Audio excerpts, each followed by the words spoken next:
Murtinula, sebuah sandiwara radio serial dengan latar belakang sejarah runtuhnya Singasari dan berdirinya Kerajaan Majapahit.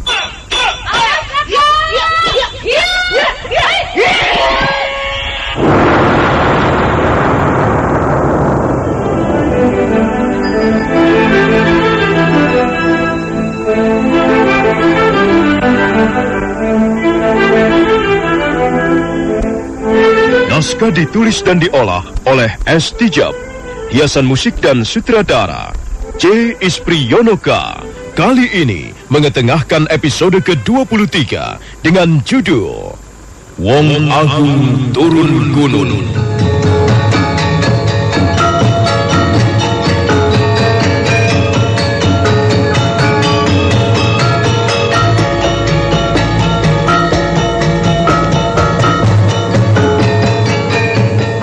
Dalam seri ke-661 ini didukung oleh para pemain Elias sebagai petani, Katrina sebagai istri petani, Naryo sebagai kepala desa, M. Abud sebagai Arya Dwi Pangga, dibantu oleh Edi Cuni, Billy dan Tato, dan Asdi Suhastra, pembawa cerita. Selamat menikmati. Rujak cingure, Mas. Rujak, Bu. Oh iya. Mau yang pedas? Apa yang pedas? Atau yang pedas? Loh, kok pedas semua? Namanya rujak ya harus pedas. Pedas kan panas. Nah, panas itu mantap. Kayak balsem aja, Bu. Lah ya itu. Kalau nyari balsem harus yang panas. Balsemnya apa? Ya balpirik merah toh. Panasnya mantap. Balpirik merah segera menghilangkan masuk angin, memulihkan nyeri otot dan pegal-pegal. Balpirik merah juga cocok untuk encok dan rematik. Gimana rujaknya, Mas? Wah, enak. Wedes. Panas. Kayak balpirik merah. Mantep. Itu baru rujaknya loh, Mas. Balpirik merah, gosok terus, panas terus. Gosok terus, panas terus. Balpirik ekstra kuat. Balpirik merah pancen oke.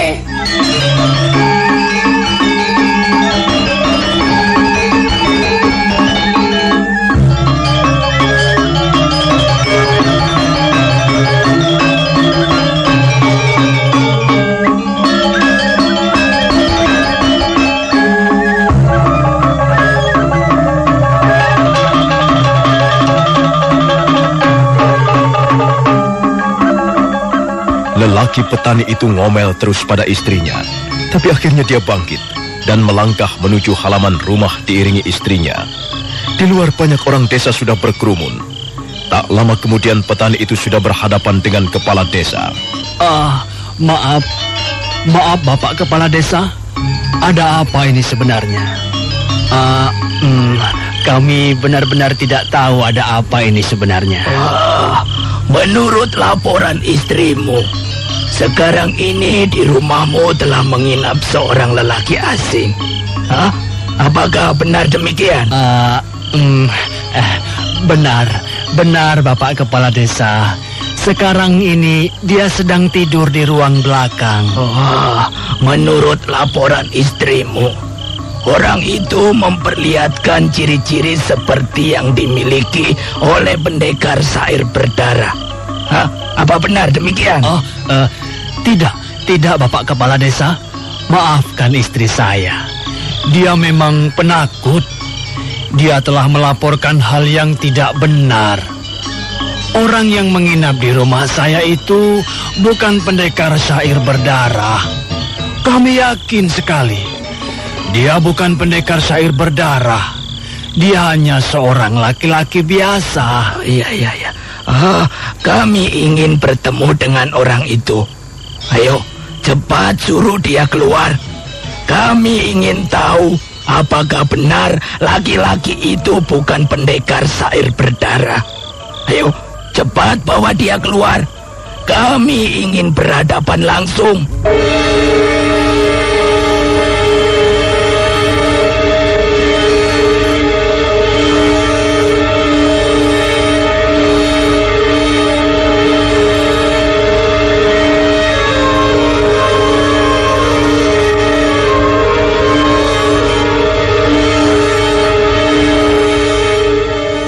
Lelaki Lelaki petani itu menjadi bingung sesaat, tapi istrinya terus mendesak. Akhirnya mereka berdua masuk kembali ke rumahnya. Bapak kepala desa dan warga desa menunggu di halaman. Beberapa warga desa menyiapkan senjatanya. Suasana tegang, seolah menanti datangnya Raja Maut yang sebentar lagi akan segera tiba.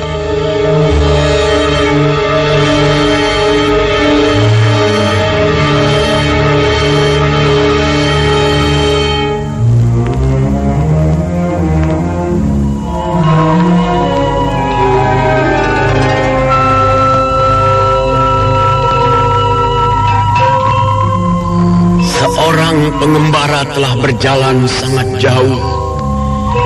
Dia berjalan siang dan malam dengan kaki-kaki yang perkasa. Seorang pengembara meratapi nasibnya yang semakin rapuh. Dia menangis, meratap, merintih di tengah keheningan malam sambil memandang ke arah gelap gulita.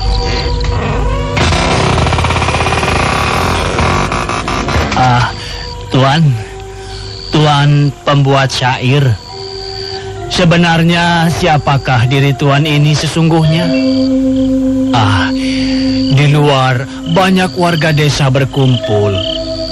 Mereka dipimpin oleh Bapak Kepala Desa. Mereka ingin tahu siapakah Tuan ini sebenarnya. Katakanlah Tuan, agar diri Tuan selamat dan terlepas dari tuduhan. Benar, Tuan. Katakanlah sejujurnya. Apakah Tuan benar adalah pendekar syair berdarah? Seperti katamu, akulah pendekar syair berdarah. Tuan, tidakkah Tuan salah mengucapkan? Iya, aku memang benar pendekar syair berdarah. Janganlah Tuan mengada-ada. Bisa repot urusannya. Lalu, aku harus menjawab bagaimana lagi?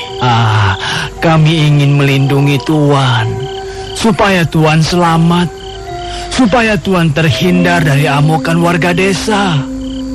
Puluhan orang sekarang ini sedang menunggu Tuan di halaman.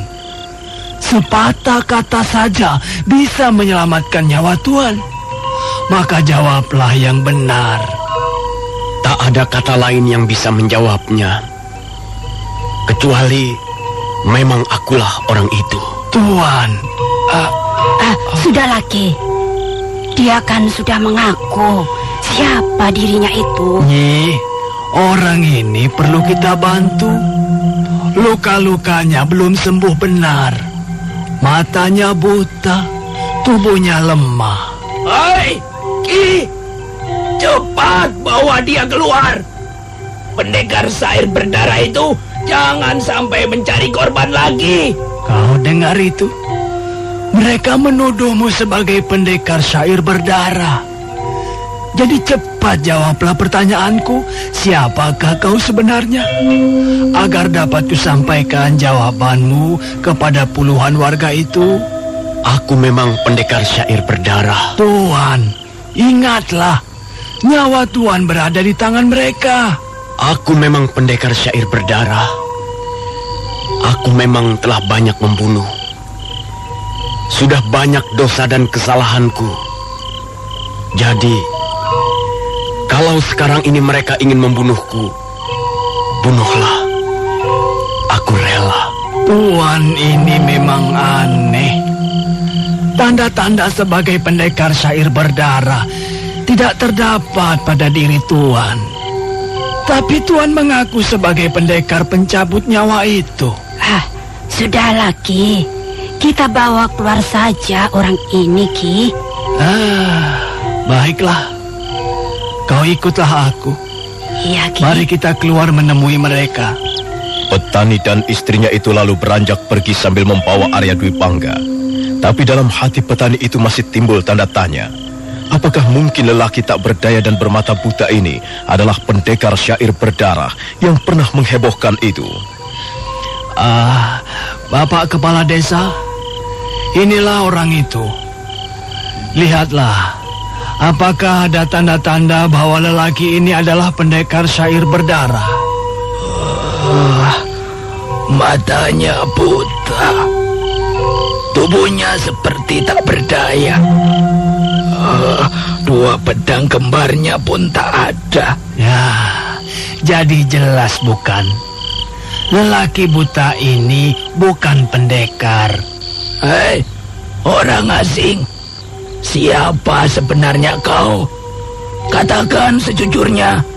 Saya pendekar syair berdarah.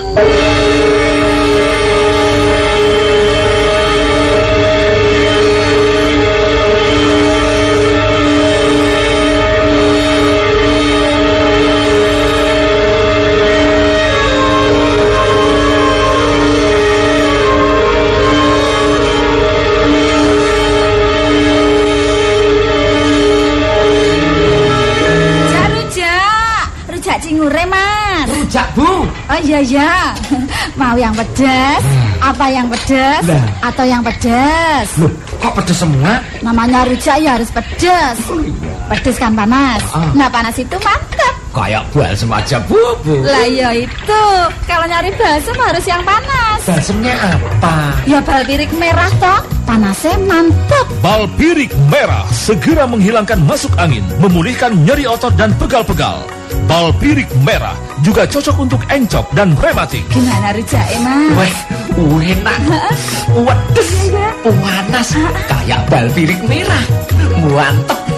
Itu baru rujaknya loh, Mas. Balpirik merah, gosok terus, panas terus. Gosok terus, panas terus. Balpirik ekstra kuat. Balpirik merah, pancen oke.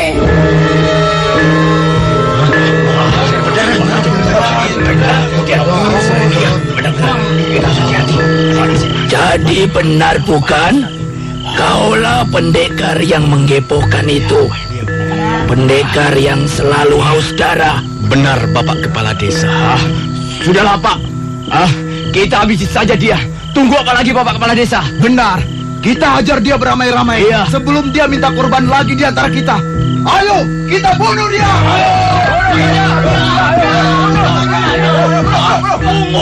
Tunggu dulu.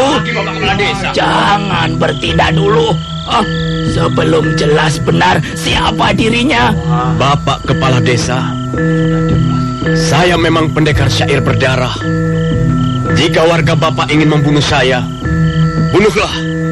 Saya rela mati di desa Hambal ini. Saya memang telah banyak berbuat dosa.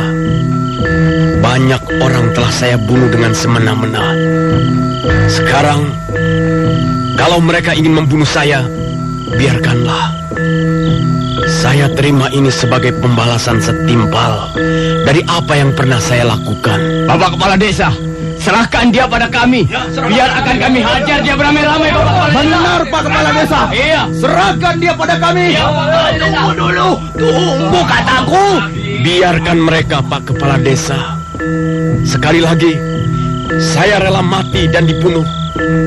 Malah saya akan berterima kasih sekali seandainya saya bisa mati saat ini juga. Sejenak Kepala Desa menjadi ragu. Pengakuan polos dari Arya Dwi Pangga justru membuatnya jadi bertanya-tanya. Pendekar syair berdarah. Apakah mungkin lelaki buta tak berdaya ini adalah benar pendekar syair berdarah? Jika benar, mengapa dia tak menyandang sepasang pedang kembarnya?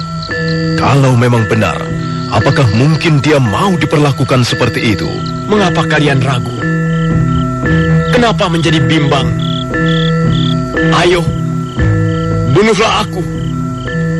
Bukankah kalian selama ini mencari-cari pendekar syair berdarah? Bukankah kalian dendam dan benci pada pendekar syair berdarah? Nah, sekarang tunggu apa lagi? Akulah pendekar yang menjijikkan itu. Akulah pendekar yang telah banyak membunuh orang. Aku telah banyak berbuat kesalahan. Oh, Sang Hyang Widi, biarkanlah aku menebus dosa-dosaku. Biarkanlah mereka membunuhku.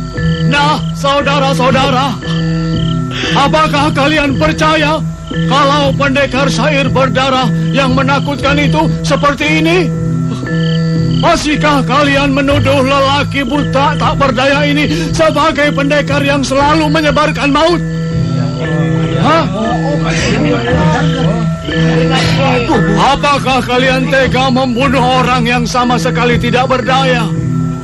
Apakah kalian sampai hati melenyapkan nyawa orang yang sepatutnya mesti kita tolong? Tunggu dulu, tunggu. Siapa kau? Tunggu dulu, tunggu. Aku yakin benar. Orang ini memang benar pendekar penyebar maut itu. Dia pernah membunuh salah seorang saudara saya dengan kepala dingin. Sekarang dia sudah ada di tangan kita. Tunggu apa lagi? Mari kita hajar dia beramai-ramai. Ayo kawan-kawan, kita hajar dia. Bunuh dia. Biar mampus ya. Tunggu. Sabar dulu. Sabar. Tenang. Apalagi Pak Kepala Desa. Minggir, biar saya habisi dia.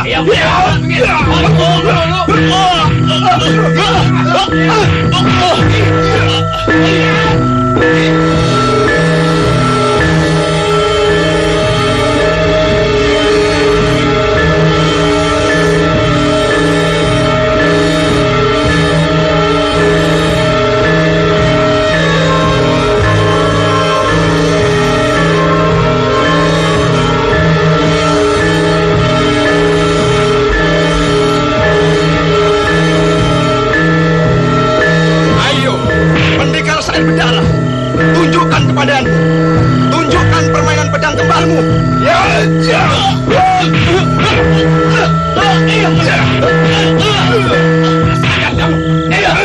Lawanlah aku. Kenapa diam saja? Ayo lawanlah aku. Tidak. Aku tidak mau melawan. Aku tidak bisa apa-apa. Jangan berpura-pura. Ayo, keluarkan semua kepandaianmu. Pendekar Sair Berdarah. Lantunkanlah sajak-sajak mautmu dan lawanlah aku. Aku tidak kuasa lagi. Bunuhlah aku. Bunuhlah aku. Kau masih saja berpura-pura.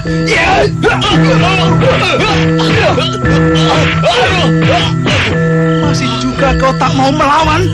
Masih juga kau pura-pura tak bisa apa-apa?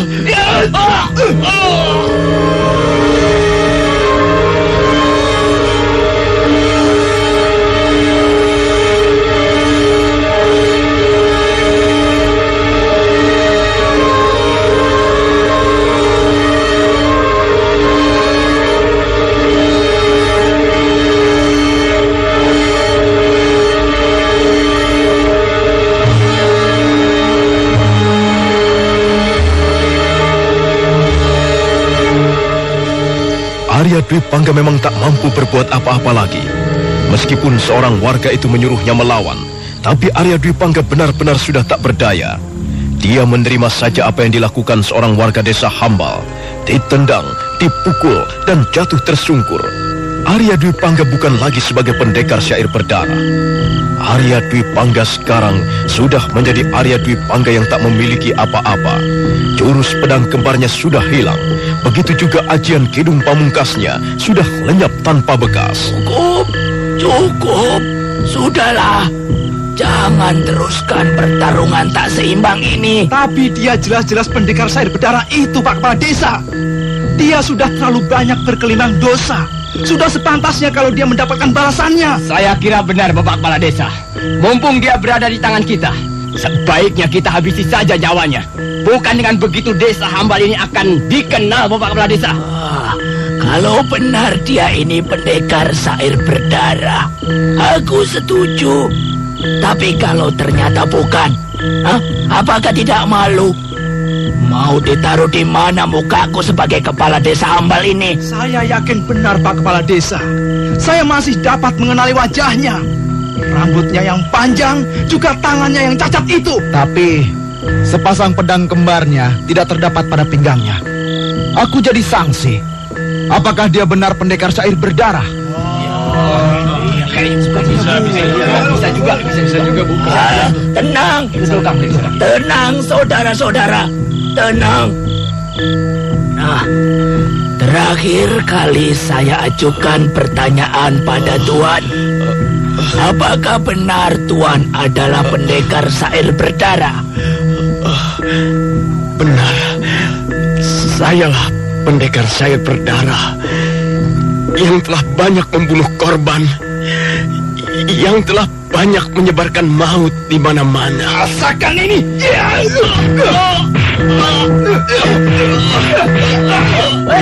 Tunggu. Jangan main hakim sendiri. Tunggu. Biarlah. Saya memang ingin secepatnya mati. Wah, kalau memang pendekar penyebar maut itu, mengapa kau tak melawan? Ha? Saya sudah tidak punya apa-apa. Bohong!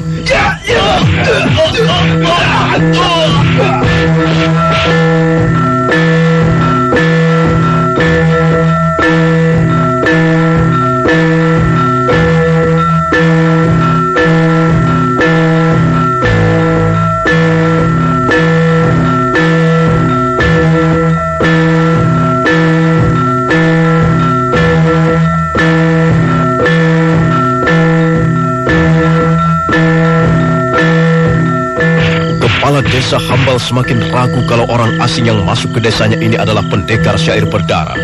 Sebab tak sedikit pun mengadakan perlawanan. Wajahnya sudah berlumur darah, tubuhnya sudah penuh luka. Semakin tidak melawan, maka semakin kokohlah ketidakpercayaan kepala desa itu.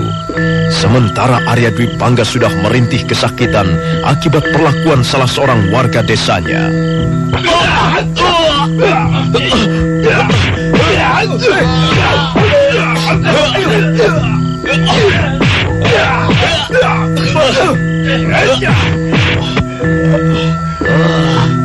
Mengakulah Tuhan, siapa Tuhan ini sebenarnya, dan dari mana, dan tidak kemana. Kalau Tuhan masih saja mengaku sebagai pendekar penyebar maut itu, maka warga saya akan semakin beringas mengajar Tuhan beramai-ramai. Saya merindukan kematian, Pak Kepala Desa. Biarlah saya mati, agar dengan demikian semua dosa dan kesalahan saya, semua perbuatan terkutuk saya menjadi tertebus. Bunuhlah saya, bunuh. Tidak sulit untuk membunuhmu, tetapi harus ada kejelasan yang pasti. Sebab kami semua tak ingin membunuh orang tanpa alasan yang pasti. Apalagi hanya mengaku-ngaku saja. Baiklah, untuk meyakinkan semua orang, saya akan melantunkan bait-bait syair saya. Dengan sisa kekuatan yang ada, Arya Dwi Pangga mencoba berdiri kukuh. Tapi setiap dia mencoba, maka saat itu pula tubuhnya limbung. Dia berdiri sempoyongan. Dia mencoba melantunkan bait-bait syair. Dia ingin supaya puluhan warga yang berkumpul di situ percaya bahwa dirinya memang pendekar syair berdarah. Dia ingin agar dengan pengakuan itu, puluhan orang yang mengerumuninya menjadi berang dan beramai-ramai mencincangnya. Dia ingin mati, sebab hanya dengan kematianlah dia akan merasa dirinya terbebas dari siksaan. Seorang pengembara telah berjalan sangat jauh. Dia berjalan siang malam dengan kaki-kaki perkasa. Seorang pengembara meratapi nasibnya yang semakin rapuh. Dia menangis, meratap, merintih di tengah keheningan malam sambil memandang ke arah gelap gelita. Sepasang pedang kembarnya telah digantikan dengan tongkat. Barangkali sepotong tongkat akan menemani perjalanan hidup selanjutnya. Pendekar syair berdarah tak lagi perkasa seperti dulu. Arya Dwi Pangga merayap dalam gelapnya malam tanpa bintang. Oh, Arya Dwi Pangga, akhirnya seperti inilah nasibmu. Mana itu pendekar syair berdarah? Mana keperkasaanmu? Sekarang kau hanya bisa berjalan terseok-seok seperti anjing buduk. Setelah sekian lama merajai dunia kekerasan, akhirnya sekarang kau tercampak di lembah kehinaan. Oh, Arya Dwi Pangga.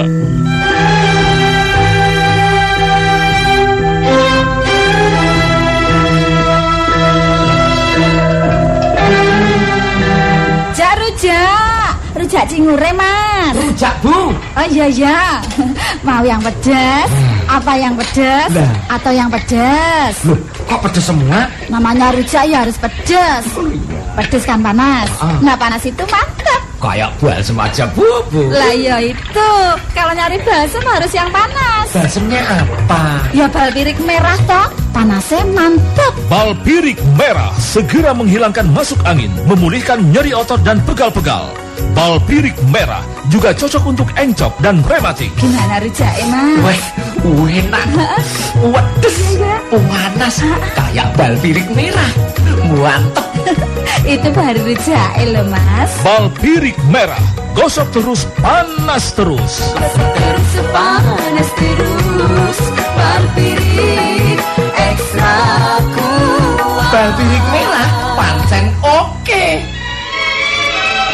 Mitra Karimata, Anda masih menyimak serial Sandiwara Radio Tutur Tinular di 1033 Karimata, Kebanggaan Madura.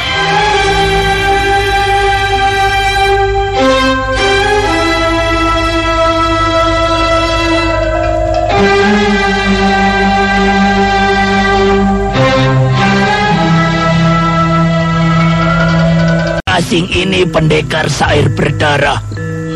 Semua ciri-ciri yang terdapat pada pendekar penyebar maut tak ada pada dirinya. Lalu apakah orang ini akan kita diamkan saja? Atau kita suruh dia keluar dari desa Hambal ini? Pak Kepala Desa, sebaiknya kita usir saja dia dari desa ini. Saya khawatir dia akan membawa sial desa ini. Apakah kalian tidak memiliki rasa belas kasihan sama sekali? Jelas dia dalam keadaan terluka seperti itu. Mengapa bukan ditolong? Malah akan kalian usir. Aku yakin dia memang pendekar syair berdarah. Sekarang ini tentu dia hanya pura-pura. Tapi sekali waktu kita lengah, maka dia akan kembali mengambil korban-korbannya. Tidak, aku tidak akan mengambil korban lagi. Pendekar syair berdarah yang sekarang bukanlah pendekar syair berdarah yang pernah kalian dengar dan saksikan. Jadi kau masih juga mengaku-ngaku sebagai pendekar syair berdarah? Akulah pendekar penyebar maut itu. Akulah yang telah mencabuti nyawa orang-orang tidak bersalah, bagai mencabuti ilalang. Bunuhlah aku. Ayo, bunuhlah. Sudah terlalu banyak dosa dan kesalahan yang aku buat. Dan bahkan para dewa pun tidak mungkin mau mengampuni aku. Bunuhlah aku. Bunuhlah. Arya Dwi Pangga terus merengek-rengek, menghibah, memohon agar mereka semua mau percaya bahwa dirinya adalah pendekar syair berdarah. Tetapi rengekannya malah semakin membuat kepala desa Hambal kasihan dan tak percaya. Melihat gelagat seperti itu, hati petani semakin terharu dan berbisik kepada kepala desa. Pak Kepala Desa, mungkin dia ini orang yang gila ilmu ulah kanuragan, tapi tidak mencapai tingkatan yang diharapkan, sehingga dia kecewa dan membayangkan dirinya sebagai pendekar syair berdarah. Iya. Memang lebih baik begitu daripada dia mempunyai ilmu ulah kanuragan, tapi hanya akan menjadi pendekar syair berdarah yang kedua. Dia pasti memang orang yang kurang waras, Pak Kepala Desa. Dia pasti orang gemblong. Mengapa kalian masih tidak percaya padaku? Baiklah, aku akan melantunkan kembali syair-syairku yang lain. Aku datang dari balik dunia gaib. Aku terbang melintasi samudera darah. Kan kubuat langit berwarna merah. Akulah pangeran kegelapan. Iya.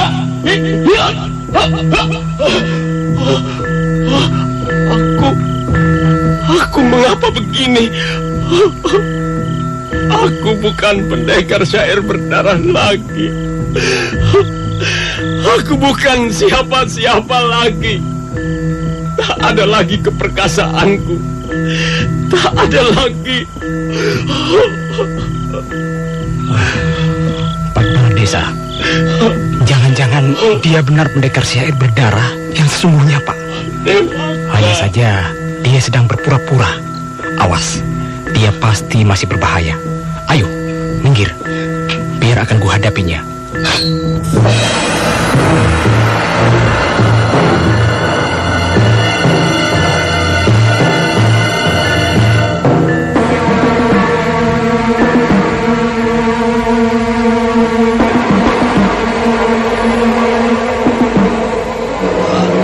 Hati-hatilah. Kalau benar dugaanmu tentang pendekar syair berdarah, kau harus hati-hati.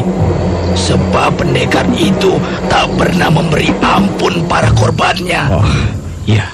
Saya tahu, Pak Kepala Desa. Coba, ayo, minggirlah kalian. Saudara kita ini akan membuktikan apakah benar orang ini pendekar penyebar maut itu atau bukan. Ayo, minggir. Ayo, pendekar syair berdarah. Berdirilah. Keluarkanlah semua yang kau miliki. Keluarkanlah jurus-jurus pedang kembarmu itu. Keluarkanlah aji kitung pamungkasmu.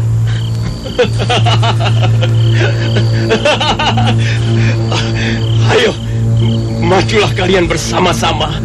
Keroyoklah aku beramai-ramai. Jangan cuma satu-satu. Pendekar syair berdarah pantang untuk lari menghindar. Hei, mengapa kalian malah saling berbisik? Ayo, keroyoklah aku. Bunuhlah pendekar penyebar maut ini. Atau justru aku yang harus mencabuti nyawa kalian satu persatu. Ayo, tunggu apa lagi? Pak Kepala Desa, jangan-jangan benar bahwa dia ini pendekar syair berdarah. Maafkan saya, Pak. Kalau begitu, saya sudah menyembunyikan seorang pembunuh. Maafkan saya sungguh tidak tahu. Tidak apa. Nah, mulai sekarang kita harus berhati-hati terhadap siapapun yang datang ke desa Hambal ini. Ayo, majulah kalian ramai-ramai. Jangan melongo saja. Majulah, lawanlah pendekar syair berdarah ini. Saudara-saudara, mari kita habisi dia. Pendekar syair berdarah akan tamat riwayatnya sekarang juga. Ayo saudara-saudara, siapkanlah senjata kalian masing-masing.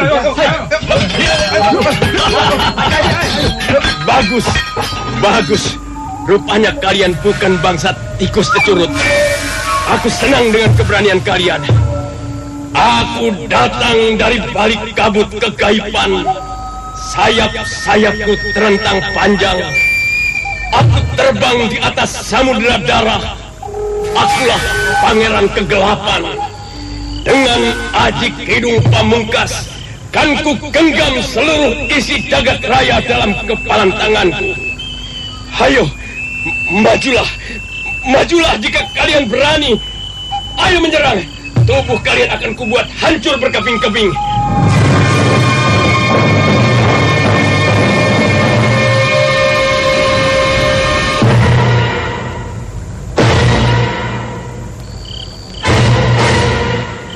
Serentak warga desa Hambal yang berjumlah kurang lebih 30 orang itu mundur beberapa langkah. Mereka mulai merasa ciut hatinya. Siapa yang tidak mengenal pendekar syair berdarah? Siapa yang tak kenal pendekar berkepala dingin? Pendekar yang membunuh hanya dengan sekali kibas dan tak berperasaan apapun juga. Kini pendekar haus darah itu telah berdiri di tengah mereka. Dan orang-orang pun mulai mengukur kekuatan masing-masing untuk menghadapi pendekar penyebar maut itu. Saudara-saudara, Malam ini adalah penentuan mati hidupnya kita. Jadi sekiranya ada di antara saudara yang ragu-ragu, silahkan mundur saja. Karena yang kita hadapi adalah pendekar syair berdarah.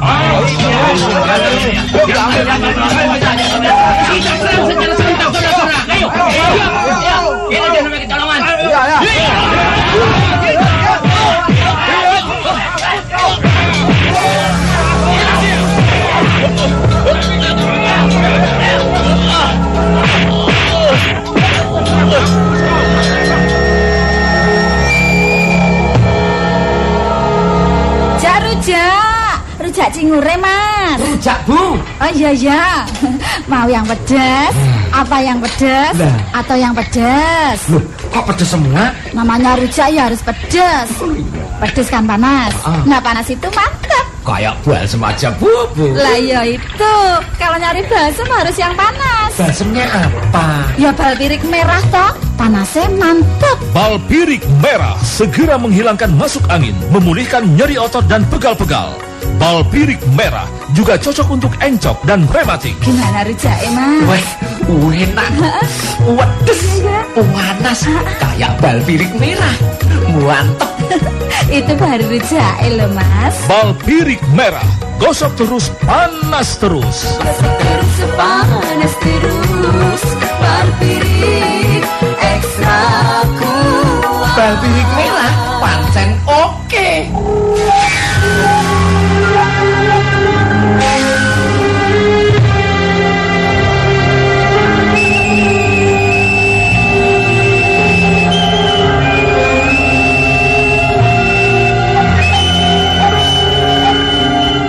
Bagai kumpulan serigala kelaparan, warga desa Hambal menyeruak menghambur, menyerang area Dwi Pangga. Pukulan dan tendangan bertubi-tubi bersarang ke tubuh pendekar syair berdarah yang sudah tidak mempunyai apa-apa lagi. Kepala desa Hambal baru saja akan menghentikan pertarungan tak seimbang itu. Tetapi secepat kilat, sebuah sabetan pedang salah seorang warga desa telah merobek dada Arya Dwi Pangga.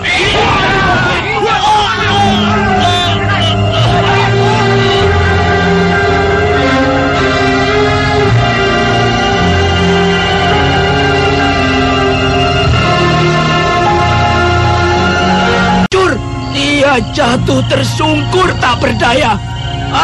Apa kamu? Saya berdarah. Tentulah kita sudah terlebih dulu mampus. Atau paling tidak kita sudah dilukainya. Iya. Barangkali benar dia bukanlah pendekar yang kita takuti selama